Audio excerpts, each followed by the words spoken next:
மார்க்கெட்லேருந்து நண்டு வாங்கிட்டு வந்திருக்கிறாங்க. நண்டு தேங்காய் போட்டு கிரேவி பண்ண போகிறோம். சுத்தப்படுத்தியாச்சு, இனி சமையல் செய்யலாம். நண்டு கிரேவிக்கு தேங்காய், இஞ்சி, பூண்டு, பச்சை மிளகாய் இது எல்லாத்தையும் சேர்த்து மிக்சியில் ஜாரில் போட்டு அரைச்சி வச்சுக்கணும் தனியாக. அப்புறம் இறக்க சொல்ல கொஞ்சம் புளி கரைச்சல் ஊற்றணும், ஊற வச்சு. அதுக்கு தாளிக்கிறதுக்கு வெங்காயம், கருவேப்பிலை, தக்காளி, கொத்தமல்லி இறக்க சொல்ல போடணும். கடாய் வச்சுட்டு எண்ணெய் ஊற்றி வச்சு கடுகு கொஞ்சம் போடும்.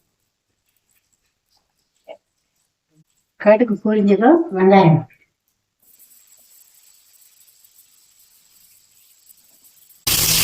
கருவேப்பிலை, தக்காளி போடணும்.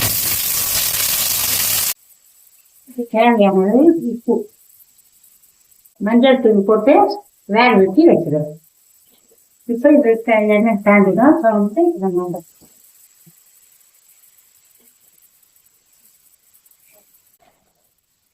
அரைச்சி வச்சிருக்கிற தேங்காய், பச்சை மிளகாய், இஞ்சி, பூண்டு விழுத இதில் போடணும். தேவையான அளவு தண்ணி வச்சு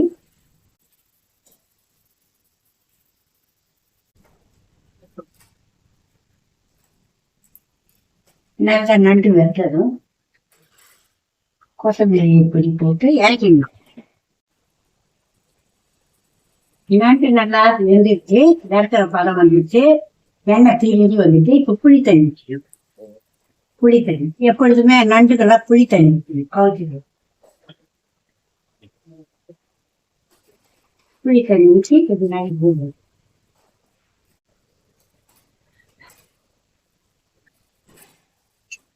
நண்டு கிரேவி இப்போ ரெடி ஆயிடுச்சு, இறக்குற பதத்துக்கு வந்துடுச்சு.